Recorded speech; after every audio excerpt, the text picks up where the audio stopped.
opening berapa lama? 1 jam boleh. Nggak usah lama-lama lah, berapa menit, 10 menit gitu, dipersilahkan Bang Edi. 10 menit? Ya, 5 menit aja. Kalau udah menggunakan kata silahkan, baru nanti Bang Zuma bisa melanjutkan gitu, seperti itu. Oke, baik, terima kasih. Ya, sama-sama. Ya, nah jadi pertama-tama saya ucapkan terima kasih ya atas diundangnya saya oleh tim official yang mungkin dari Zulkifli Abbas. Sekitar beberapa hari yang lalu saya itu dapat pesan dari WhatsApp untuk ajakan diskusi. Nah, saya nggak tahu kalau lawan diskusi saya itu ternyata Zulkifli Abbas ya, yang merupakan pentolan dari sesama YouTuber ya, sama YouTuber Muslim. Cuman itu dadakan gitu, saya baru ketahui itu setelah waktu saya bangun pagi tadi. Oh, ternyata lawannya Zulkifli. Saya terkaget, bukan karena apa, saya terkaget kok tumben Zulkifli kok sudah bernyali begitu menghadapi saya gitu. Pikir saya apakah akan gentar selama-lamanya? Oke lah ya. Nah, saya langsung ke tema aja. Jadi pertama gini teman-teman semua ya. Kita pagi hari ini kita akan membahas mengenai asal-usul Al-Quran ya. Karena ada banyak sekali ya hal-hal yang ingin saya utarakan tentang Al-Quran ini, di mana di dalam hemat saya itu umat Muslim sendiri tidak mengetahui hal-hal ini. Nah, rahasia-rahasia apa nanti yang akan saya ungkapkan di sini? Yaitu tentang asal-muasal Al-Quran yang selama ini itu tidak diketahui oleh umat Muslim, tetapi itu adalah suatu hal yang sudah diketahui oleh para scholars ya, yang sudah diketahui oleh para pengkaji Al-Quran, terutama di Barat, ya, dan juga sebenarnya di dunia Islam sendiri. Tapi hanya saja hal-hal ini memang konsumsi para akademisi, ya, bukan konsumsi orang-orang awam. Nah, hal-hal apa saja itu nanti yang akan saya utarakan, karena ini baru opening statement ya, jadi nggak usah langsung saya utarakan. Adalah hal-hal yang tentu saja akan mengguncang iman ya. Jadi katakan begitu. Kenapa mengguncang iman? Karena saya melihat begitu banyak teman-teman saya, saudara Muslim itu, ini bahasa saya, itu bisa dikatakan menjunjung tinggi Al-Quran. Ya, bahkan kalau saya harus melebih-lebihkan, dikatakan siap mati begitu demi Al-Quran karena cintanya terhadap Al-Quran. Nah, yang ingin saya utarakan adalah, ini pemanasan sedikit saja ya. Salah satu yang saya tulis di dalam buku saya, yaitu mengenai asal-usul Al-Quran, ada satu kata begitu. Bukan hanya satu kata, sebenarnya ada banyak sekali kata. Ya, itu Arthur Jeffrey dalam bukunya The Foreign Vocabulary of Quran ya, mengatakan bahwa ada 200 lebih ya, sekitar 270 kurang lebih kosakata asing di dalam Al-Quran. Dan salah satu kata yang, karena dari sekian banyak kata saya akan pilih-pilih saja yang sudah sangat familiar ya. Misalnya kata rokim di dalam Al-Quran, yang dimana saya rasa Zulkifli pun tidak akan bisa menjelaskan dengan betul-betul tepat apa arti dari rokim itu. Kalau kita membaca tafsir-tafsir ulama, kita akan menemukan banyak sekali tafsir mengenai arti dari rokim ini. Ada yang bilang itu batu bertulis, ada yang bilang itu nama lembah, ada yang bilang itu nama anjing, tidak ada kesepakatan ya tentang arti dari rokim di dalam Al-Kahfi ayat 9 atau 8 itu. Nah, adanya fenomena semacam ini, adanya kata-kata yang ini kalau di dalam hemat saya itu memiliki arti yang absurd ya arti yang tidak jelas, yang dimana para mufasir menebak-nebak artinya, ini membuat para peneliti Al-Quran berpikir tentang apa sebenarnya bahasa Al-Quran ini. Ya, nanti itu akan saya utarakan panjang lebar, karena Al-Quran seringkali mengatakan bahwa dirinya itu berbahasa Arab, ya kan? Yang perlu disadari oleh teman-teman begini, ya. Ada suara bocor. Suara siapa nih? Ya. Jadi gini, yang harus teman-teman ketahui bahwa tidak ada satu buku yang menjelaskan dirinya berbahasa apa. Misalnya gini, misalnya kalian beli sebuah buku, ya, taruhlah kalian beli misalnya koran pagi ini, ya, surat kabar hari ini, majalah hari ini. Tidak ada di buku manapun di dunia ini, tidak ada yang buku yang menginformasikan kepada pembacanya buku ini dalam bahasa apa. Ya, dalam buku apapun ketika kalian beli, dia tidak menjelaskan ini bahasa Bugis, ini bahasa Indonesia, buku ini bahasa Inggris, buku ini bahasa Arab. Nggak ada. Ya. Kenapa? Karena isi dari buku itu sendiri sudah menjelaskan kepada pembacanya dalam buku apa buku itu. Ketika kalian baca koran pagi ini, koran itu tidak ngomong gini, buku ini, media hari ini dalam bahasa Indonesia, surat kabar ini dalam bahasa, nggak ada, karena isinya itu sudah menunjukkan kepada pembacanya buku itu berbahasa apa. Nah, tapi Al-Quran membuat satu pernyataan bahwa Quran ini dalam bahasa Arab. Ya, itu ada banyak sekali ayat-ayat Quran yang mengatakan Quran ini dalam bahasa Arab, Quran ini dalam bahasa Arab. Nah, pertanyaannya, kenapa Al-Quran perlu menginformasikan hal itu? Kalau saya bandingkan dengan ini, ya, misalnya kalian beli buku bahasa Indonesia, tidak ada di mukadimahnya itu dikatakan buku ini bahasa Indonesia. Karena informasi itu tidak berguna.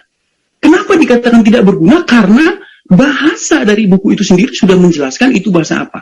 Nah, Al-Quran mengatakan, kenapa Al-Quran itu bahasa Arab dikatakan la'alakum takilun, ya, supaya kamu memahaminya, supaya kamu mengerti, katanya. Nah, ini menjadi satu pertanyaan. Apakah ada sebelumnya Al-Quran yang bukan berbahasa Arab? Sehingga dikatakan, sekarang kami turunkan Al-Quran dalam bahasa Arab supaya kamu memahaminya. Ini menjadi satu pertanyaan di kalangan para scholars. Sebenarnya, apa bahasa Al-Quran ini asalnya? Nah, nanti akan saya tunjukkan jejak-jejak atau bekas-bekas di mana kita bisa berpikir ulang, untuk melakukan kajian ulang, sebenarnya Al-Quran ini dalam bahasa apa? Nah, untuk closing statement-nya, biar agak panas sedikit, Zulkifli kan saya senangnya manas-manasin dia. Nah, gini. Nah, jadi, kalau kita beli buku terjemahan, ya, misalnya kita beli buku terjemahan, kita pergi ke toko buku nih, kita lihat misalnya buku tafsir Ibnu Katsir, maka di depan mukadimahnya itu perlu dikatakan begini, tafsir Ibnu Katsir dalam bahasa Indonesia. Kenapa di situ perlu diinformasikan dalam bahasa Indonesia? Karena buku itu aslinya bukan bahasa Indonesia. Itulah makanya hal-hal semacam itu, pemberitahuan kepada pembaca bahwa ini dalam bahasa ini dalam bahasa itu, hanya dapat dipahami, hanya masuk akal ketika itu adalah informasi tentang penerjemahan. Makanya ketika kita beli buku tafsir Ibnu Katsir, dikatakan tafsir Ibnu Katsir dalam bahasa Indonesia supaya kamu memahaminya. Ini buku ini dalam bahasa Inggris supaya orang Inggris memahami.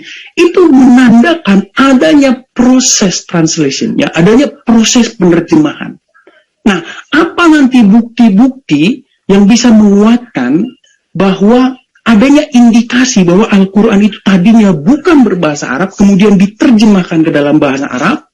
Nah, itu nanti akan saya paparkan satu persatu, tapi tidak mungkin waktunya cukup, ya, karena cuma sebentar. Nanti akan saya ambil contoh-contoh yang prominent, yang menonjol, gitu, ya. Nah, salah satunya adalah masalah Rokim tadi ini. Biar saya tutup, ya. Nah, banyak penerjemah, ya, banyak penafsir para ulama. Ya, kalau kita baca Al-Kahfi ayat 9, walaupun dalam bahasa apapun, Rokim itu tidak diterjemahkan. Kenapa? Karena ini artinya apa? Ini Apa arti rokim ini? Ada yang ngomong begini begitu. Nah, untuk penutup dari opening statement, apakah ini buku yang Anda, kalau saya ingin melebihkan kata-kata, yang Anda rela mati untuknya? Apakah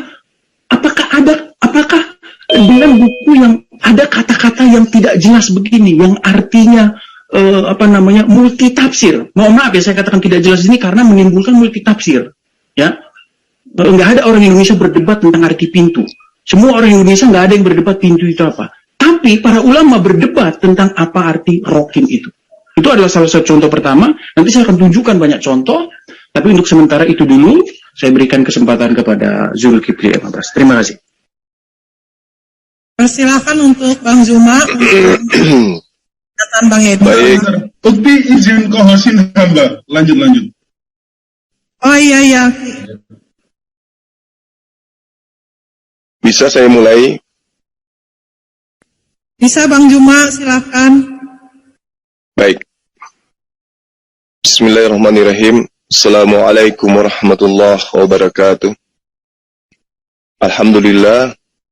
Puji syukur kita panjatkan kehadirat Allah Subhanahu wa Ta'ala yang telah dengan rahmat dan kasih sayangnya telah mewahyukan sebuah buku panduan yang kemudian disebut dengan Al-Quranul Karim, di mana buku panduan ini adalah kitab suci yang di dalamnya termaktub seluruh urusan manusia yang terkait dengan hubungannya kepada Allah, pada pencipta alam semesta, dan juga hubungannya kepada sesama makhluk. Al-Quran sebagai penjabat daripada rahmatan lil alamin. Salawat serta taslim senantiasa kita haturkan kepada junjungan kita Rasulullah Muhammad sallallahu alaihi wasallam, Nabi yang telah membawa kita dari manusia yang tadinya jahiliyah, tidak mengerti apapun tentang kebenaran. Ketika datang kebenaran pun dipelesetkan oleh orang-orang yang mengaku sebagai orang yang memahami tentang kebenaran, namun kemudian Al-Quran kembali datang dari wahyuan yang diterima Rasulullah Muhammad SAW, sehingga kita selaku umat Islam mampu membedakan antara mana yang baik dan mana yang benar. Sahabat-sahabat yang dimuliakan oleh Allah, sahabat yang ada di Zoom, dan juga teman-teman dari live comment netizen yang ada di Zoom yang lagi live di acara ini. Pagi ini kita kedatangan tamu ya. Saya juga tidak pernah kemudian melakukan tantangan terhadap Edis. Cuman saya ditawarkan akhirnya mau tidak berdialog dengan Edis. Saya bilang ya nggak apa-apa. Bilang silakan aja atur waktunya. Itu pemberitahuannya kemarin kalau nggak salah, semalam. Nah, ketika berbicara mengenai apa yang kemudian saudara Edis Sidabutar sampaikan tentang Al-Quran.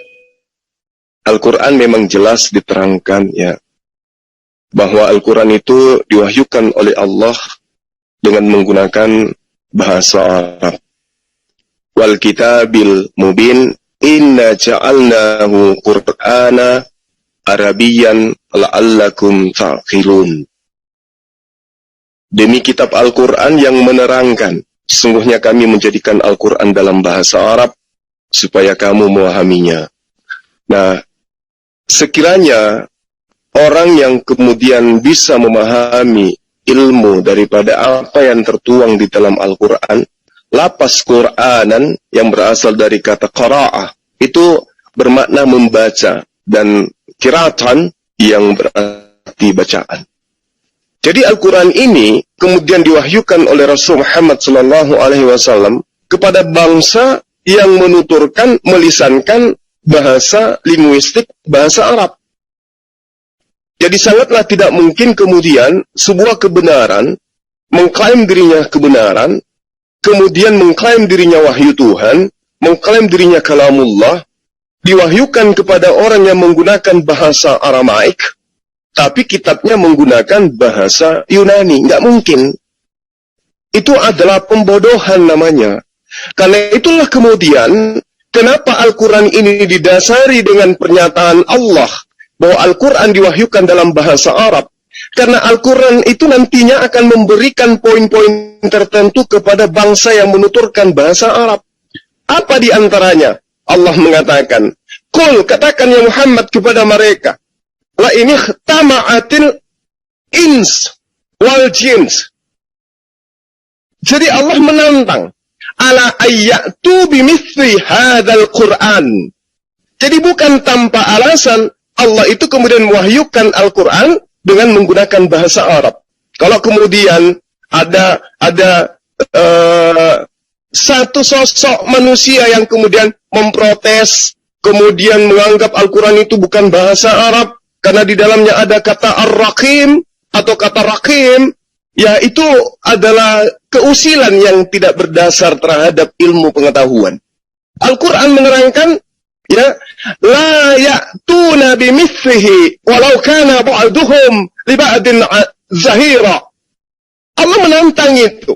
Sesungguhnya jika kamu berkumpul, wahai jin, wahai manusia, untuk membuat yang serupa dengan Al-Quran ini, mereka tidak akan dapat membuat yang serupa dengannya, sekalipun mereka saling membantu satu sama lain. Nah, ini di tengah-tengah kita muncul jinnya, muncul manusianya. Tapi apa yang dia bawa? Al-Qarib. Hanya ada satu kata Al-Qarib itu yang dia bawa. Dia tidak mampu, Ar-Raqim maksud saya, dia tidak mampu kemudian membawa satu kitab yang bisa menyamai Al-Quranul Karim. Artinya, tantangan Allah belum terjawab. Ketika kemudian Al-Quran datang dalam bahasa Arab, orang-orang Arab tidak mampu menjawab tantangan ini. Allah menurunkan tantangannya. Apa kata Allah? Am yaqulu naftara, ya, qul fa'tu bi asyri. Jadi Allah menurunkan surah mithlihi yang sama seperti Al-Quran, muftarayat. Itu tantangan oleh Allah. Wad'u man istata'tum min dunillah in kuntum shadiqin. Ketika tadi Allah menantang orang-orang yang menuturkan bahasa Arab, wahai kalian yang mampu berbahasa Arab, yang kemudian datang Rasulullah Muhammad SAW kepadamu dengan membawa sebuah wahyu yang juga bahasa Arab. Jika kamu ragu terhadap apa yang dibawa oleh Rasulku, kata Allah, maka coba kamu berkumpul dengan seluruh jin, buat juga semisal Al-Quran. Gak bisa ada yang membawa itu, gak bisa ada yang membuktikan tantangan itu. Allah kemudian menurunkan tantangannya, level tantangannya. Jika kamu tidak mampu satu kitab, kata Allah, maka buktikan bahwa dia Rasul Muhammad SAW yang membuat Al-Quran itu. Katakan, sampaikan kepada mereka, datangkanlah 10 surah semisal dengan Al-Quran yang dibuat-buat oleh mereka. Ajaklah di antara mereka, supaya kamu bisa membuktikan bahwa apa yang datang kepada Rasul Muhammad SAW itu benar dari Rasul Muhammad SAW, bukan dari pencipta alam semesta. Tantangan ini diberikan kepada siapa? Kepada orang yang berbahasa Arab. Kalau tantangan itu diberikan kepada orang yang bernutur bahasa Jerman, bahasa Inggris, bahasa Bugis, bahasa Makassar, ya lucu lah. Tapi ini Allah tantang kepada siapa? Orang yang menuturkan bahasa Arab. Mampu mereka? Tidak. Allah kemudian melalui Rasulnya menurunkan tantangannya. Apa kata Allah? Am yaqulu naftara qul fa'tu bi surah mithlihi wad'u man istata'tum min dunillah in kuntum shadiqin. Katakan kepada mereka, ya Muhammad, kalau mereka tadinya tidak mampu menantang apa yang engkau bawa berupa satu kitab yang menjadi landasan pembatalan Quran sebagai kalamullah, dan kemudian aku turunkan 10 surah dari apa yang aku tantangkan, dan mereka juga tidak mampu, maka cukup satu surah. Suruh mereka buat semisal Al-Quran. Buatlah sebuah surah yang semisal dengan surah Al-Quran. Dan ajarlah siapa saja di antara kamu yang mampu membuat selain daripada Allah, jika kamu orang-orang yang benar. Muncul di tengah kita. Bukan satu ayat yang dia bawa satu kata. Kata Ar-Raqim yang dia bawa. Padahal tantangannya satu surah, 10 surah, satu Al-Quran. Dan sangat-sangat disayangkan, kita tidak bisa kemudian menyalahkan sepenuhnya saudara kita Edi Sidabutar. Kenapa? Karena dia tidak mampu menunjukkan kelalaian, kesalahan, ya, kekhilafan di dalam Al-Quran, sehingga dia hanya menantang apa yang kemudian Allah terangkan di dalam Al-Quran, wal kitabil mubin inna ja'alnahu Qur'ana Arabiyan. Hanya itu yang dia bisa bawa, sehingga dia mengatakan Ar-Raqim itu bukan bahasa Arab. Dia lupa bahwa di dalam perspektif penutur manusia, bahasa manusia itu adalah merupakan asal-usul sebuah bahasa, itu adalah landasan bunyi dari yang disuarakan oleh kaum-kaum terdahulu, sehingga membentuk sebuah bahasa. Bahasa Arab kita tahu, itu adalah bahasa yang berasal dari bahasa keturunan Abraham. Ya, bahasa Abrahamaik, ada Aramaik, ada Ibrani, dan seterusnya. Dan bahasa Arab juga berasal dari bahasa-bahasa yang ada di kaum-kaum sekeliling daripada bangsa Arab itu sendiri. Jadi kemudian kalau ada satu ketika kita menemukan ada bahasa yang berkesesuaian dengan bahasa di luar daripada bahasa Quran, ya maklum aja. Kenapa? Justru itulah yang Allah tantang. Orang-orang yang sudah menggunakan kata rakim, Allah gunakan kata itu lagi, supaya orang-orang itu mampu kemudian menciptakan sebuah surah yang bisa menandingi Quran. Tapi rupa-rupanya tidak ada yang mampu. Sampai hari ini nggak ada yang mampu. Jangankan membuat semisal satu surah dalam Al-Quran, menjadikan Al-Quran kehilangan original teksnya saja nggak mampu dunia ini. Sekuat apapun sebuah negara, sehebat apapun sebuah kekuasaan, ya, setinggi apapun tahta manusia di atas muka bumi ini, sebenci apapun dia terhadap Islam, terhadap kalamullah, terhadap Quran, mereka tidak berdaya untuk kemudian menghilangkan Al-Quran dari lembaran-lembaran yang kemudian kita anggap sebagai sebuah kitab. Misalnya, Amerika, sebuah negara yang taruhlah misalnya benci terhadap Islam. Mereka minta ke Arab Saudi masukkan Al-Quran ke dalam negaraku, saya minta 3 kontainer, tetapi dengan syaratnya cukup terjemah saja. Jangan ada bahasa Arabnya. Tak ada kekuatan yang seperti itu. Untuk membentuk itu, melisankan itu saja mereka nggak mampu. Jangankan melisannya, membuat sebuah surah saja kepada yang punya kompetensi menerbitkan Quran. Terbitkan Al-Quran versi bahasa Indonesia tanpa menggunakan original. Itu tidak ada. Bisa jadi ketika mereka melakukan pertemuan muktamar, ayo kita minta kepada Saudi Arabia untuk menerbitkan Quran, tapi versi bahasa Yunani misalnya. Boleh jadi mereka jatuh palu pada saat itu. Tapi ketika mereka mengirim surat atau lagi nelpon, mulut mereka kaku untuk mengatakan itu. Tinta pulpen mereka seketika habis untuk menuliskan itu. Tak mampu sampai kepada penerbit Quran pesanan mereka. Sehingga apa yang diterangkan oleh Al-Quran, kami yang mewahyukan, kami juga yang menjaganya. Itulah Quran. Subhanallah. Kalau kemudian hari ini sahabat kita Edis Debutar membawa kata Ar-Rahim atau kata Raqim yang kita bisa pahami kemudian sebagai terjemah batu tertulis atau batu yang ada di dalam surah mana tadi dia katakan itu penggambaran jelas bahwa kemudian ketika kata ini masuk ke dalam Al-Quran,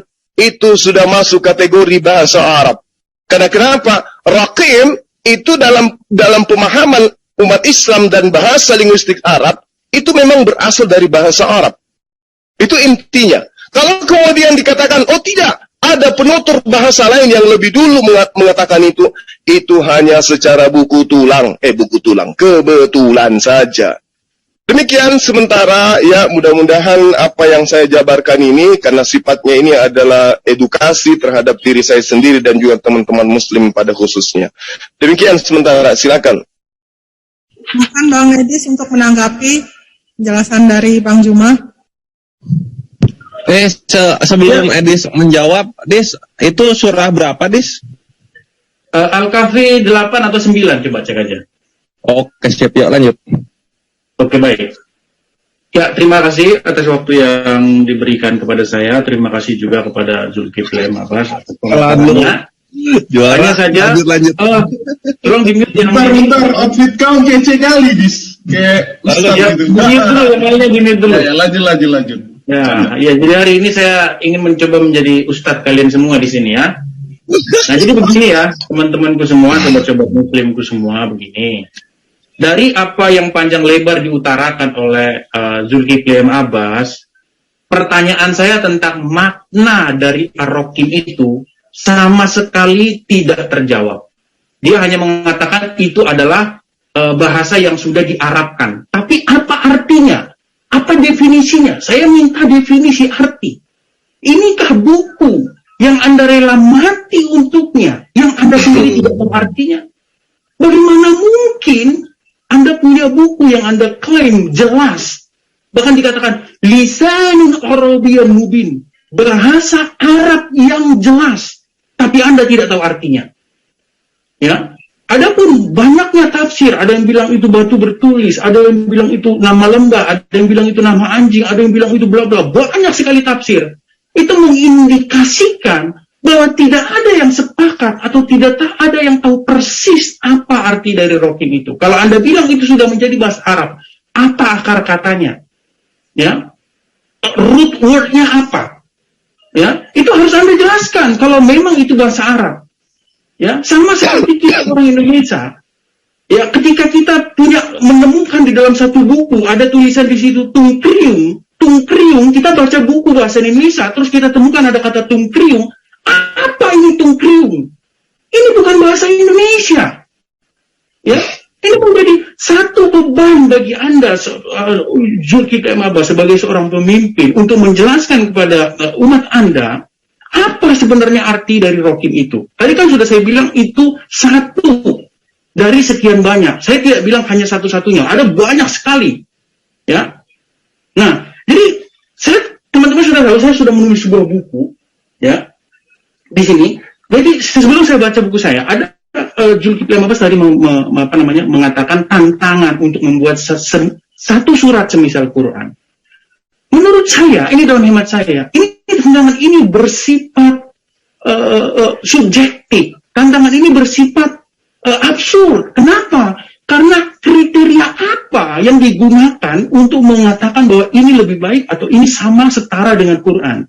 Sama seperti misalnya gini, saya adalah seorang koki, ya, kemudian saya buat satu makanan untuk diri saya sendiri, misalnya saya bikin telur dadar begitu, saya tantang seluruh dunia, ya, coba seluruh dunia berkumpul, bahkan ditolong oleh setan, oleh jin, oleh siapa sekalipun, untuk membuat nasi goreng yang lebih enak dari nasi goreng saya.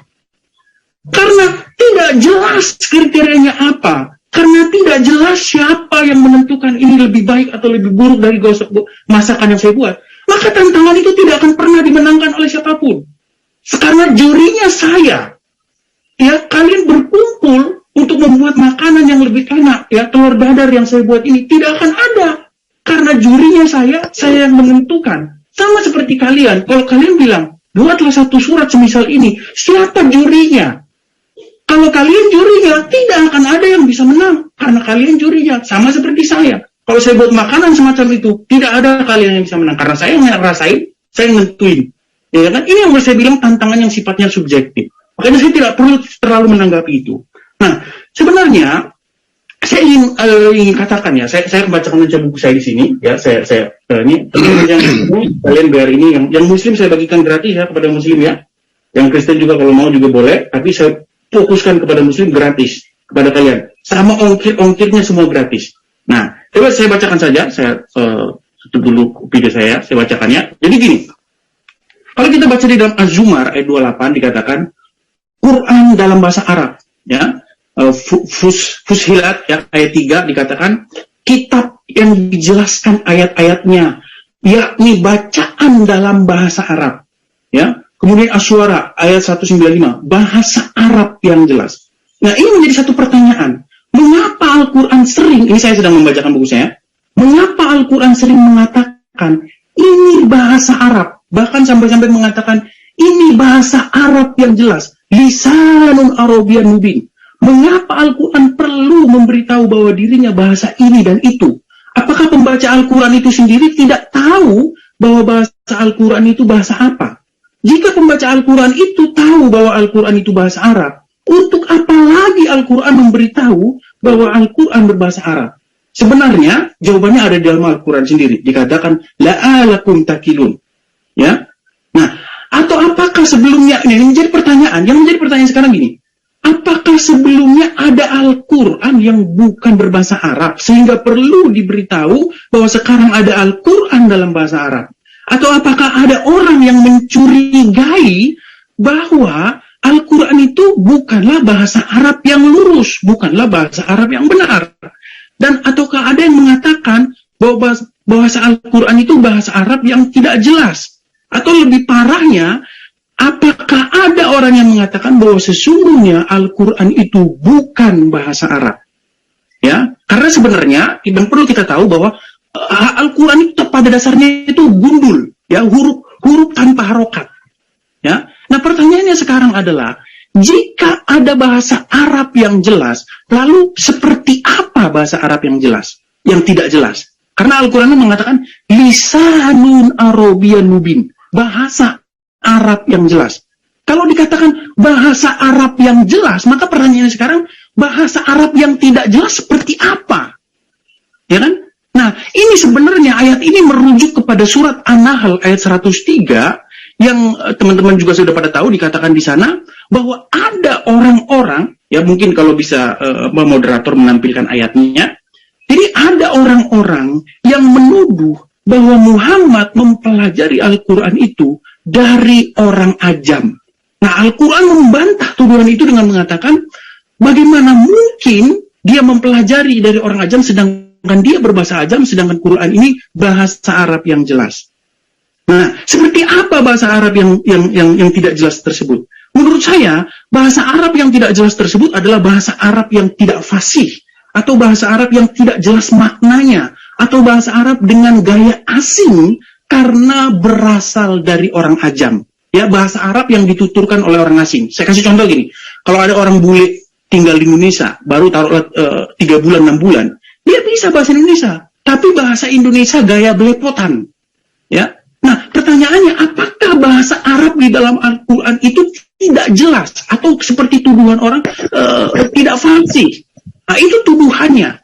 Nah, untuk menjawab tuduhan itu, ya saya buka lagi kopan saya. Jadi gini teman-teman semua.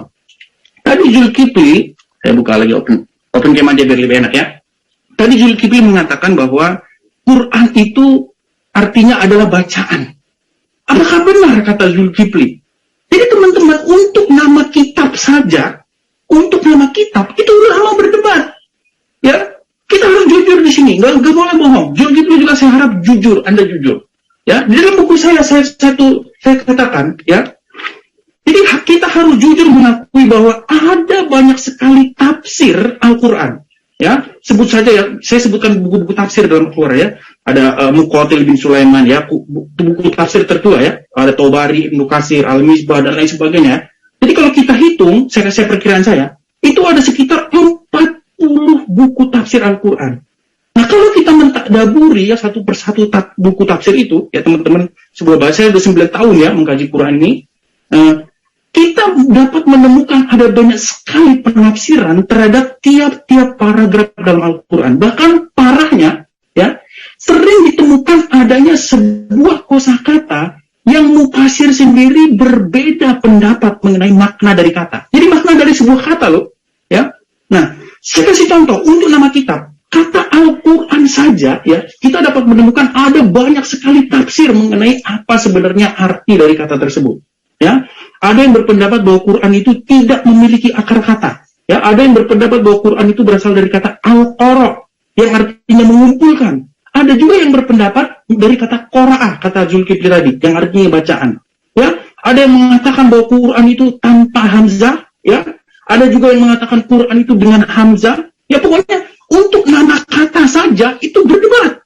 Ya, untuk nama kitab, ya bayangkan ini nama kitab loh. Apa definisi dari Quran? Akar katanya apa? Itu ada banyak sekali. Nah, yang perlu kalian pertimbangkan, saya ingin memberitahu kalian satu informasi begini ya. Dahulu, sebelum adanya Islam, sebelum ada agama Islam, ya bahkan sampai detik ini kalau kalian ini, itu orang-orang Kristen dari Syria Aram, ya dari Aram, itu menyebut teks-teks keagamaan mereka dengan kata Keryana. Perhatikan ini, sampai detik ini, ya kalau kalian pergi ke Kristen Syria, ya di bahasa Aram sana, kalian akan menemukan dalam liturgi-liturgi mereka, buku-buku mereka itu disebut dengan Keryana. Nah, ini menjadi satu pemikiran ulang. Apakah jangan-jangan kata Al-Quran ini merupakan derivasi? Ya, kalau teman-teman tidak tahu derivasi itu perubahan gitu, perubahan fonem dari kata-kata. Merupakan derivasi dari kata Keryana, ya, yang merupakan yang artinya itu teks-teks liturgis keagamaan. Nah, itu dari sekian banyak contoh ya. Saya akan tunjukkan banyak sekali contoh-contoh yang para scholars ya itu membuat satu bukti, merangkai satu bukti-bukti bahwa itu tadinya diterjemahkan ke dalam dari bahasa Aram. Ya, salah satu contohnya misalnya adalah Quran surat 6. Ini saya anukan dikit ya. Quran surat 6 ayat 164 tentang arti al-hawaya. Ya. Di dalam di sini dikatakan al-hawaya itu adalah lemak yang menutup perut. Ya, padahal kalau kita cari akar kata dari al-hawaya, ini nggak ketemu, ini apa al-hawaya ini? Nah, para scholars itu mencari tahu, karena ini tidak ditemukan kata dasarnya, maka para scholar mencari dalam liturgis bahasa Aram. Ternyata itu kalau jin itu kan ada bisa ho, bisa ha, bisa ha ya. Nah, jadi ada ini para scholars, bukan saya yang mengatakan. Ini para scholars mengatakan ini kemungkinan para mufasir itu salah meletakkan harokat. Jadi bunyinya itu bukan al-hawaya, bukan ha, ya, bukan ha, tapi al-zawaya, ya, atau al-ghawaya, yang dalam bahasa Aram itu artinya adalah bagian dalam, ya, bagian dalam hewan. Itu yang diharamkan. Itu sebenarnya bahasa Aram. Nah, ada banyak hal lagi. Misalnya, ya, salah satu, kita ambil satu contoh aja biar nggak terlalu banyak ya. Oke, saya bacakan dulu biar selesai. Kemudian arti dari kata alif lam mim, ya. Kalau kita tanya ini sama Zulkifli M. Abbas termasuk, pasti dia tidak tahu artinya apa, karena dia mengatakan itu hanyalah huruf-huruf dan lain sebagainya. Tapi kalau kita membaca, misalnya salah satu buku, bukunya di kamar sebelah, buku yang ditulis oleh Gabriel Sauma, ya, yang berjudul Mistranslated, ya, Misleading dan Miswriting of Quran, yang bahasa Indonesia itu salah translate, salah baca dan salah tulis dalam Al-Quran, ya, buku itu bagus sekali. Dia mengatakan misalnya, ya, banyak sekali contoh-contohnya. Saya ambil satu contoh aja misalnya ini dari alif lam mim ini ya. Kalau kita baca ini dalam bahasa Aram, ternyata arti dari alif lam mim itu artinya adalah silent, ya, atau hening.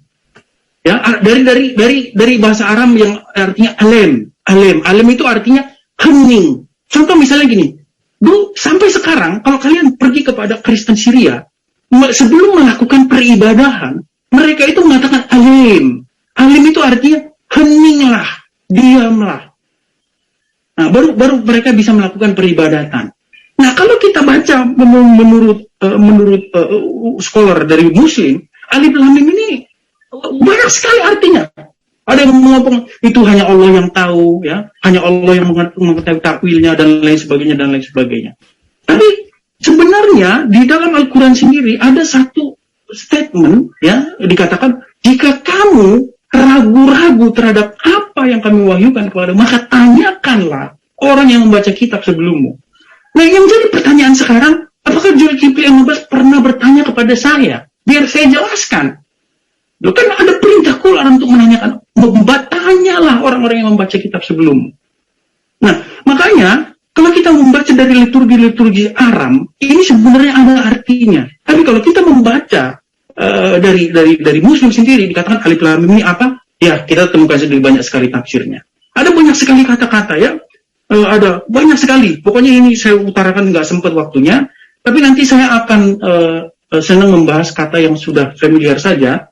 Misalnya yaitu tentang arti dari Al-Kautsar. Bukan.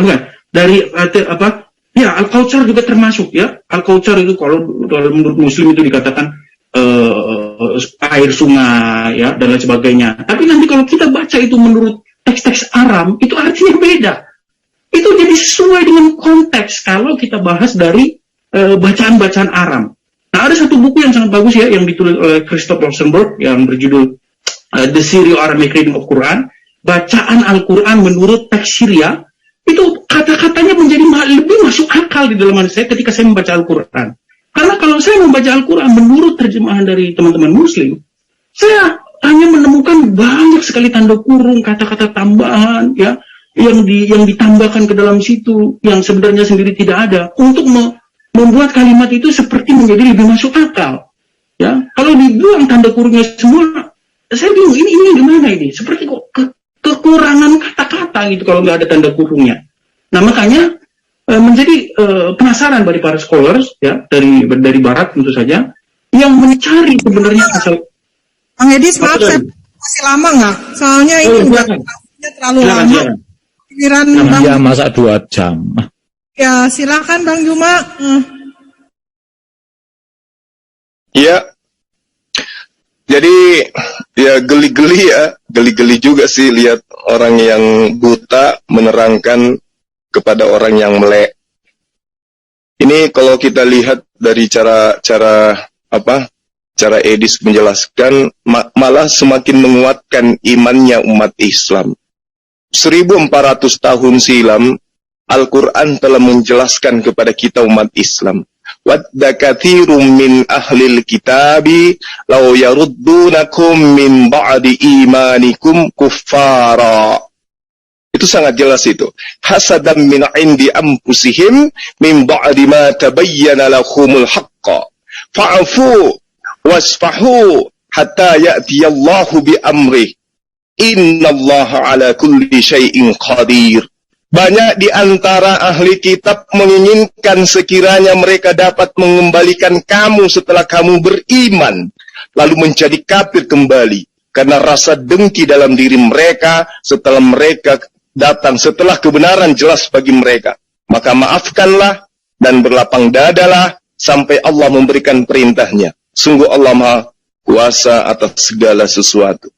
Edis Sidabutar mencoba untuk mengkritisi Quran, tapi baca huruf hijaiyah nggak bisa. Ini celaka ini. Ya, mengaku ingin apa itu tema yang dia pilih? Yang ingin membongkar katanya. Tapi yang dia bahas itu apa? Orang Kristen Syria yang mau ibadah katanya ada kata alem, artinya senyaplah atau diamlah. Dia lupa kalau di dalam bahasa Arab itu ada kata hadi atau askut yang berarti diamlah, heninglah. Bukan larinya ke alif lam. Jadi dia hanya cocok-cocokan untuk menggambarkan nubuatan yang ada di dalam Al-Quran. Wadda katsirum min ahlil kitabi law yaruddunakum min ba'di imanikum kuffara. Dia mau kita meninggalkan Quran, lalu menuju kepada buku Yunani yang penuh dengan ajaran paganisme, menyembah kepada manusia. Kalau kemudian ada dari dia katakan Al-Quran itu Rasulullah Muhammad SAW belajar dari orang yang menutur bahasa apa dia bilang tadi itu ajam ya, itu tidak ada bukti, dan kalaupun ada pembuktiannya, bukti apa yang dia bisa sodorkan? Hanya klaim dan tuduhan saja. Nah, Al-Quran itu 30 juz, ayatnya sangat terinci, ayatnya itu bukan cuma 100, bukan cuma 200, ayatnya itu banyak. Dan Rasulullah Muhammad SAW mengajarkan akidah, itu tidak pernah melakukan penelitian atau pembahasan kata per kata di dalam wahyu yang dia sampaikan dalam pendekatan linguistik atau dalam pendekatan sejarah kitab-kitab terdahulu. Nggak ada itu. Literasi mana, ya kurikulum mana di dalam disiplin ilmu Islam yang kemudian membahas tentang kodifikasi Quran, di mana poin-poinnya adalah menjelaskan tentang bagaimana Rasul Muhammad SAW mengambil satu ayat di dalam Al-Quran untuk kemudian diterangkan bahwa itu berasal dari bahasa lain daripada Al-Quran itu sendiri. Kita memahami bahwa Al-Quran secara ilmu kebahasaan berakar kata dari kata qara yaqra'u Quranan, yang artinya bacaan atau yang dibaca. Kalau hari ini kemudian Edis Sidabutar, saudara kita dari Kristen, yang nampak ke-Islam-Islaman, itu sudah nyata itu. Tujuannya adalah untuk menyesatkan, membawa umat Islam ya yang taat kepada perintah Allah untuk ingkar terhadap Islam itu sendiri. Secara general, Al-Quran didefinisikan sebagai sebuah kitab yang berisi himpunan kalamullah. Jadi ketika tadi ada penafsiran tentang kata Quran, ya wajar. Al-Quran itu memang kaya dengan ilmu. Satu kata bisa bermakna sampai 80 makna di dalamnya. Berbeda dengan bahasa Indonesia. Contoh misalnya, bahasa Indonesia, apel. Hanya memiliki 2 makna apel itu. Bisa upacara, bisa buah. Lainnya nggak ada. Nah, ini kemudian yang tidak dipahami oleh orang-orang yang tidak bisa membaca Quran. Ya, jadi Al-Quran itu ketika memberikan tantangan, bukan berarti sebelum Al-Quran ada sebuah kitab yang menggunakan bahasa Arab. Tidak. Ketika Al-Quran menerangkan dirinya bahwa dia adalah sebuah kitab yang kemudian diberikan kepada Rasul Muhammad SAW di tengah-tengah orang Arab, poin yang ingin dia sampaikan adalah memberikan pengetahuan kepada orang Arab bahwa yang datang kepada kalian itu sangat jelas. Kitabum fussilat ayatuhu Qur'anan Arabiyan liqaumi ya'lamun. Itu ada datanya. Jadi tidak bisa kemudian dipenggal. Apa kalimat terakhir yang disampaikan oleh Allah melalui Quran ini? Kepada kaumi, orang-orang atau kaum atau bangsa ya'lamun, yang mengetahui. Sekarang pertanyaannya adalah, ketika Al-Quran itu diterangkan kitabum fussilat ayatu ya Qur'anan Arabiyya, kitab yang di dalamnya terdapat ayat-ayat yang dijelaskan, yang mana di dalamnya bacaannya dalam bahasa Arab, itu ternyata diperuntukkan untuk kaum yang mengetahui. Sekarang pertanyaannya, apakah edisi Dabutari ini termasuk dalam golongan orang kaum yang mengetahui? Ini dulu yang harus kita jelaskan, minta penjelasan. Apakah betul edisi ini tahu tentang Quran? Atau hanya mengambil kata per kata, kemudian dia cocok-cocokologikan, kemudian dia habiskan waktu untuk menulis, untuk buang-buang waktu, sementara membaca Quran aja nggak bisa. Sementara yang diterangkan kemudian dalam Al-Quran ini, kitabum fussilat ayatuhu Qur'anan Arabiyan, poinnya di sini adalah liqaumi ya'lamun. Jadi Quran itu hanya diperuntukkan kepada kaum yang mengetahui. Al-Quran tidak diperuntukkan kepada orang yang tidak mengetahui. Lalu bagaimana kemudian cara untuk mengetahui Al-Quran itu? Ya belajar. Lalu poin apa yang kemudian harus dilakukan untuk belajar? Poin-poinnya yang lakukan seperti umat Islam. Wa minal laili fatahajjad bihi nafilatallah asa ayyab'atsaka buka maqaman mahmudah. Apakah ini dilakukan oleh Edis? Tidak. Jadi umat Islam itu jelas, ya, jelas Al-Quran itu ketika dikatakan oleh Allah kepada Rasul Muhammad SAW, Inna sanulqi alaika qawlan faqira. Sesungguhnya kami akan menurunkan perkataan yang berat kepadamu. Apa perkataan berat itu? Itu tadi poin-poinnya. Tidak semudah yang diharapkan bahwa mempretelin Quran itu cukup dengan mengambil satu kata. Kata apa yang diambil? Ar-Rahim. Untuk apa? Untuk melunturkan imannya umat. Oh, nggak bisa. Hanya karena Anda menggunakan baju koko, pakai peci putih, kemudian Anda sosok penampilan Islam, lalu kemudian Anda ingin memborbardir Quran. Nggak bisa. Karena Al-Quran itu dzalikal kitabu la raiba fihi hudal lil muttaqin. Petunjuk bagi orang yang bertakwa, tidak ada keraguan di dalamnya. Kenapa tidak ada keraguan di dalamnya? Karena umat Islam memahami Quran berdasarkan landasan ilmu. Bukan asal-asal, bukan karena kebencian. Jadi kalau kemudian sahabat saya mengatakan bahwa Quran itu adalah sebuah buku yang dibangun dari hasil penyelidikan, kasih bukti di mana Rasulullah Muhammad SAW belajar satu ayat saja. Belajar kepada siapa? Siapa gurunya? Apa nama bukunya? Di mana dia belajar? Duduk dengan siapa? Lalu kenapa kemudian data-data ini sampai hari ini bisa seabsolut mungkin berkaitan dengan kemaslahatan hidup umat manusia, berkaitan dengan sains, berkaitan dengan dokter, berkaitan dengan alam semesta dan seterusnya. Semua titik demi titik itu berkaitan. Dari mana sosok Rasulullah Muhammad SAW mendapatkan pengetahuan seperti ini? Sedangkan kita tahu seorang profesor, seorang pakar, ya, berkumpul kemudian menciptakan sebuah karya, saban hari, saban waktu, hari, minggu, bulan, tahun, pasti akan ditemukan cacatnya. Al-Quranul Karim cacatnya di mana?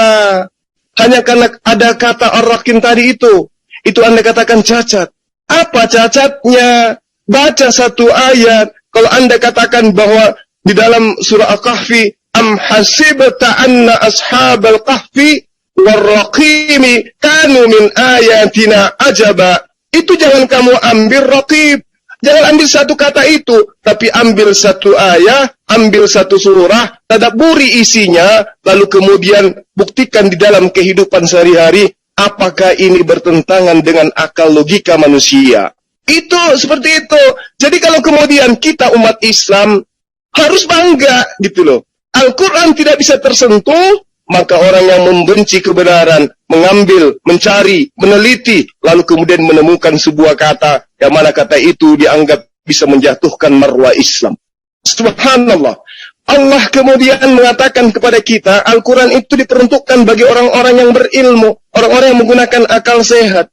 Kalau kemudian hanya kata Ar-Rakim, kemudian melunturkan kebenaran Al-Quran, tunggu dulu. Kalau dikatakan, oh, kata Ar-Rakim itu sudah digunakan oleh penutur-penutur bahasa sebelum, enggak apa-apa. Emang apa masalahnya?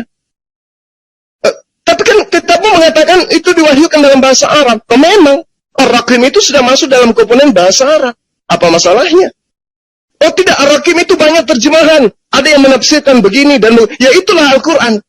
Multi tafsir. Itulah Al-Quran. Multi tafsir.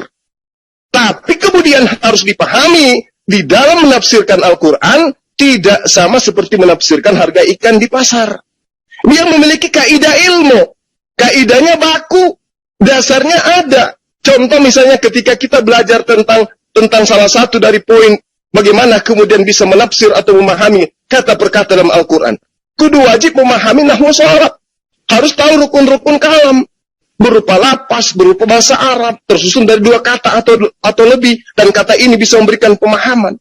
Lalu kemudian memahami bahwa kalam itu ada 3, isim, fa'il, huruf, dan seterusnya. Penjabarannya demikian. Sehingga umat Islam itu tidak mudah goyah. Kenapa? Karena dalam memahami Quran, fondasinya sangat kuat. Didasari dengan ilmu nahwu, didasari dengan ilmu balaghah, didasari dengan ilmu i'rab, tafsir, dan seterusnya. Jadi orang luar sana ketika hanya mengambil kata Ar-Raqib, kemudian melilit-lilit lidah, bahwa ini dulu begini, ini dan begini. Oh, nggak bisa. Itu laksana orang buta mencoba mengintip. Dan saya katakan itu. Atau orang sumbing belajar untuk tersiul. Nggak bisa. Al-Quran itu adalah kalamullah yang didasari dengan disiplin ilmu yang harus dipahami dasarnya. Tak bisa. Bagaimana kemudian orang bisa menemukan kesalahan dalam sebuah buku, sementara membacanya pun tidak bisa. Yang muncul kemudian adalah semakin Anda gigih untuk membuktikan Quran itu bukan kalamullah, semakin Anda akan ditertawakan oleh dunia. Itu dari saya. Silakan. Ini saran saya, Bang Edis. Kalau lagi mau memaparkan jangan terlalu lama ya. Jadi sesuai dengan topik aja. Kalau bisa nanti Bang Edis memberikan contoh kepada kita jika Bang Edis bisa membongkar rahasia Al-Quran. Coba praktekkan kepada kita cara membaca Al-Quran yang baik dan benar seperti apa begitu. Ya, dipersilahkan Bang Edis. Baik, saya lanjutkan dulu. Saya jalankan dulu. Habis ini nanti kita langsung sesi itu ya, sesi. Kalau bisa nanti ada sesi debat, tapi debat yang tetap teratur, nggak saling serobot-serobotan. Jadi gini, saya tanggapi dulu dari klaim-klaim dari Zulkifli tadi ya. Jadi pertama, apa yang dikatakan Zulkifli M. Abbas panjang lebar tadi sama sekali tidak menjawab pertanyaan, tapi lebih cenderung kepada merepresentasikan atau mengejawantahkan. Memang ada pertanyaan tadi. Ada. Pertanyaan saya kan arti dari kata-kata yang saya sebutkan itu. Alif lam mim artinya apa? Alif lam mim memang tidak ada artinya kan? Nah, kalau bagaimana? Terus bagaimana kemudian Anda bisa memahami arti alif lam mim? Coba Anda berikan saya arti dari alif lam mim itu apa? Enggak, maksud saya habis ini kita masuk sesi itu. Enggak usah. Pasti gini aja juga, pasti kamu ngelantur aja ke sana kemari. Masuk ke poin penguasaan kamu terhadap ilmu Quran aja dulu.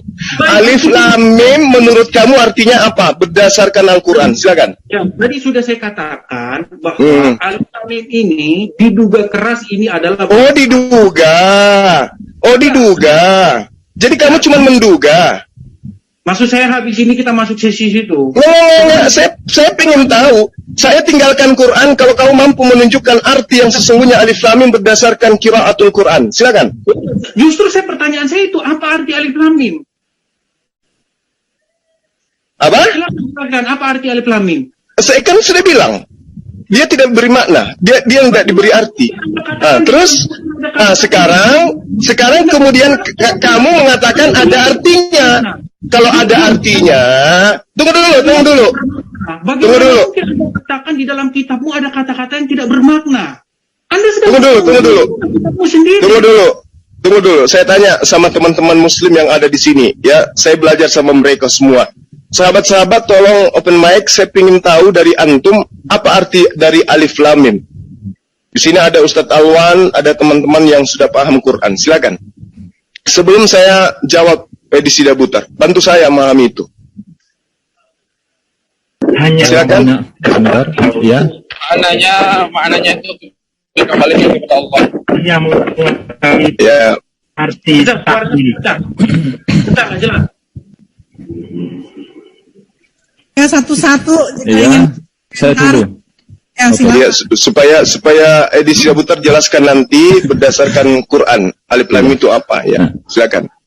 Jadi tidak ada tiap-tiap yang tidak ada artinya. Tidak mungkin Allah menurunkan ayat yang di situ tidak ada maknanya, tidak ada artinya. Cuma untuk ayat-ayat yang seperti itu masuk dalam kategori ayat mutasabihat.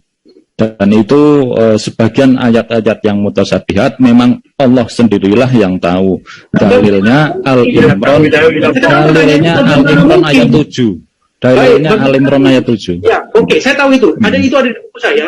Pertanyaan sekarang bagaimana mungkin Allah di satu sisi mengatakan inilah Al-Quran, dikatakan tadi Zulkifli mengatakan Dzalikal kitabu la raiba fihi hudal lil muttaqin. Tidak ada keraguan di dalamnya, tetapi di satu pihak dikatakan ada kata-kata di dalamnya yang mutasabihat, tidak jelas. Di satu sisi Allah katakan ini bahasa Arab yang jelas, yang memiliki arti yang jelas, tapi di satu sisi dikatakan ada di dalam Quran itu ayat-ayat yang mutasabihat. Mutasabihat itu tidak diterjemahkan, itu terjemahannya itu tidak jelas. Mutasabihat itu artinya absurd, tidak diketahui maknanya. Ini menjadi makin kuat satu indikasi bahwa sebenarnya banyak orang-orang yang menuduh di awal di kehidupan Muhammad dahulu bahwa Al-Quran itu sebenarnya disadur dari orang-orang ajam. Karena itu dicatat di dalam An-Nahl ayat 103 bahwa orang-orang kafir pada saat itu menuduh Muhammad mempelajari Al-Quran dari orang ajam. Nah, salah satu namanya yang dituduhkan Muhammad belajar itu adalah dikatakan di sini, saya bacakan di buku saya, ya. Salah satu nama yang disebutkan di sini menurut para kitab-kitab tafsir, Muhammad itu belajar dari seorang budak dari Bani Hadrami, ya, yang namanya Jabar, ya. Kemudian itu ada dalam hadis, ya, dia juga dikatakan Muhammad Ibn Ishaq dalam kitab As-Sirah mengatakan dahulu Rasulullah menurut berita yang sampai kepadaku sering duduk di marwah atau di tenda bersama seorang budak beragama Nasrani bernama Jabar. Dia adalah seorang budak milik seorang dari Bani Hadrami. Jadi sebenarnya orang-orang pada saat itu menyadari, mereka punya satu semacam kesadaran bahwa bahasa Al-Quran itu tidak jelas, ya, absurd, ya. Kemudian Al-Quran mengatakan bahwa ini Al-Quran ini dalam bahasa Arab yang jelas, lisanun Arabiyyan. Ya, sebentar. Lisanul Arabi itu artinya apa? bahasa Arab yang jelas, yang terang. lisan. Jadi begini, saya Lisan terangkan itu sedikit ya bahasa, teman-teman kata-kata, Muslim. perkataan. Iya. Jadi Bagaimana di Anda katakan bahwa Al-Quran bahasa Arab yang jelas, sementara di dalamnya ada kata-kata yang para mufasir sendiri bertengkar. ya sebentar, karena kamu itu Bible kamu itu secara terjemahan, jadi kamu sering terjebak di memahami Al-Quran itu dengan Anda saja tadi sudah terjemahan. bertentangan dengan Bibi tadi mengatakan bahwa kami tidak ada bermakna Bahasa itu dalam bahasa Arab lughot. Kalau di lisanil Arabi itu dengan pengucapan lisannya orang Arab. bahwa untuk menafsir Al-Quran dibutuhkan Ya. cabang ilmu balaghah nausor. Sekarang begini, Edis. Sebentar. Jadi begini teman-teman Muslim semuanya, saya salah satu orang yang sudah mendapatkan buku Edis. Nanti tiap halaman aku kupas tuntas tak orak-arik. Aku udah dapat bukunya. Saya kasih 1 juta setiap muslim yang bisa menemukan. Oke, baik. Boleh saya bicara sebentar? Silakan. Silakan Bang Ini Ya. Edi Sidabutar, saya ada lahan di Kota Makassar ya, tempat wisata yang lagi marak-maraknya sekarang. Itu milik pribadi. Disaksikan oleh puluhan teman di sini, saya serahkan sama kamu, lengkap dengan sertifikatnya. Kalau kau mampu menunjukkan alif lam mim dalam arti bahasa Arab itu apa maknanya? Silakan.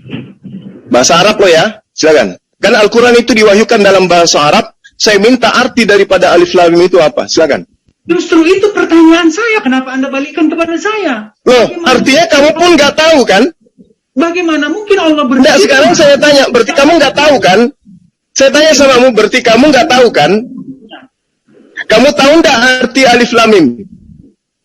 Kalau saya tahu, itu bukan. Apa? Coba itu saya layangkan tempat wisata saya buatmu. Kalau kau tahu arti alif lam mim itu apa? Coba, silakan. Beri saya waktu menjawab. Oke, dalam bahasa Arab ya, dalam bahasa Arab. Karena diwahyukan dalam bahasa Arab. Silakan.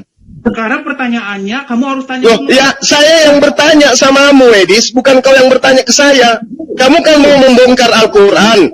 Kitab suci saya diwahyukan di dalam bahasa Arab. Sekarang kamu coba berikan arti alif lam mim dalam bahasa Arab itu sendiri. Silakan. Baik. Pertama kamu harus tanya kepada saya apakah saya percaya bahwa Al-Quran itu 100% bahasa Arab. Nah, kan masuk ilmu apa ini? Masuk ilmu bulus. Ilmu bulus. Kamu kan sudah dengarkan apa yang saya bacakan tadi. Al-Quran itu diberikan kepada siapa? Liqaumi ya'lamun, untuk kaum yang mengetahui. Kamu ternyata tidak mengetahui, artinya kamu tidak memahami Quran itu. Oke, nah sekarang saya tanya samamu, saya kasih kau lahan saya 1 hektar tempat wisata di Kota Makassar ini live loh. Kalau kamu mampu menunjukkan arti daripada alif lam mim dalam bahasa Arab, silakan. Saya kasih kalian 1 juta setiap 1 juta saya kasih kau tempat wisata loh. Tempat wisata tak kasihin ke kamu. Lillahi ta'ala. Kalau kau mampu menunjukkan arti alif lam mim dalam bahasa Arab, silakan. Tadi sudah saya katakan, kenapa kamu memaksa saya bahwa Al-Quran itu 100% bahasa Arab? Nah, Kamu tidak sekarang coba kamu tunjukkan kepada saya. Sekarang kalau saya tanya samamu, apakah, dengar, apakah huruf A itu bahasa Indonesia? punya Sekarang saya tanya sama, apakah bahasa Indonesia huruf A, huruf B, huruf C itu bahasa Indonesia atau bukan? itu bukan, itu huruf dari Latin. Nah, itu dia makanya aku bilang, alif lam mim itu adalah abjad dari bahasa Quran itu sendiri. Terus apa artinya? Kenapa yang lain tidak dikatakan begitu? Kenapa? Itu makanya diterangkan oleh Allah di dalam Al-Quran, ada data-data yang kemudian Allah berikan dengan pernyataan ayat-ayat muhkamat. Ada mutasyabihat. Huwallazi anzala 'alaikal kitaba minhu ayatun muhkama. Kunna ummul kitaba wa ukharru. Itu sudah jelas itu. Uharu mutasyabihat. Ya, saya rada-rada lupa. Kalau salah, tolong Ustaz diluruskan dalilnya. Wa uharu mutasyabihat. Nah, ini sangat jelas bahwa umat Islam itu diberi pengetahuan bahwa ada ayat-ayat yang maknanya kemudian kandungannya jelas, dan ada makna ayat yang hanya Allah yang tahu.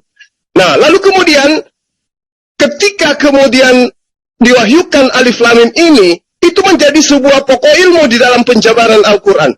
Contoh misalnya, bagaimana umat Islam memahami daripada bahasa Quran. Umat Islam diajarkan seperti apa yang saya terangkan tadi. Bagaimana kemudian umat Islam tahu tentang kalam. Ternyata di antara dari penjabaran itu kemudian muncul apa yang disebut dengan huruf-huruf yang kemudian diberikan tanda-tanda oleh Allah di dalam penjabaran Al-Quran itu sendiri.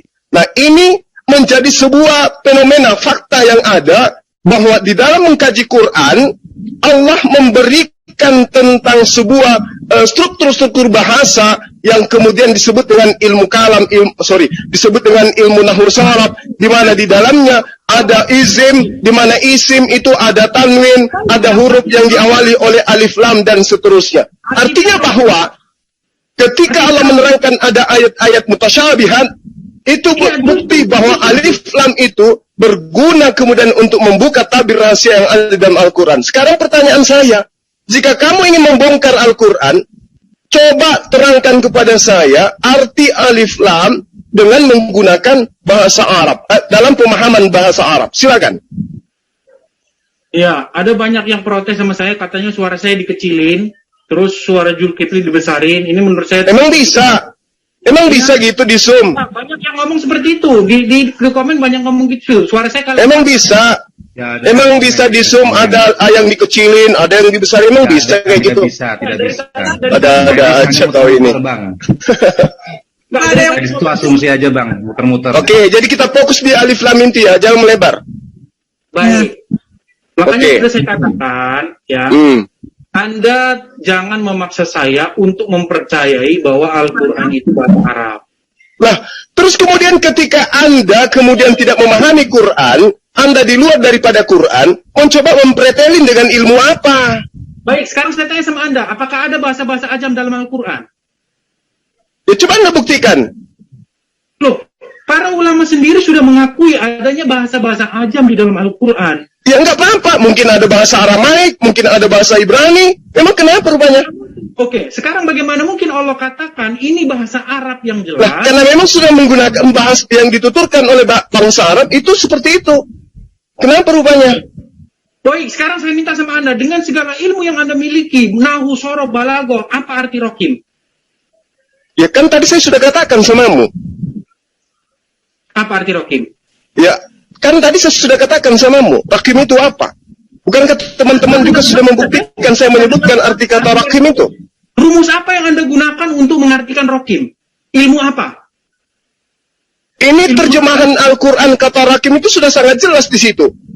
Apa artinya? Para ulama, para penafsir Quran mengatakan bahwa rakim itu pendapat mereka gimana? Beda-beda pendapat mereka. Ya, memang Quran itu butuh tafsir. Dan penafsiran itu banyak, bukan cuma satu. Terus apa yang Anda permasalahkan? Ini kitab yang jelas, tetapi kalian menafsir. Kalau sudah jelas, Anda tidak perlu lagi menafsir. Terus menurut Anda rakim itu apa? Nah, kalau Anda baca buku saya, ini buku saya. Enggak, saya enggak butuh buku orang yang tidak ada ilmunya, hanya ngoceh. Sekarang enggak butuh buku, saya butuh mulutmu, isi otakmu itu. Coba kau ngomong, rakim itu apa? Keluarkan kata-kata Islami udah keluar. Iya, untuk apa kau tunjukkan sebuah buku sementara kamu sudah berdiri di depanku lengkap dengan otak? Nggak perlu. Saya butuh orangnya langsung.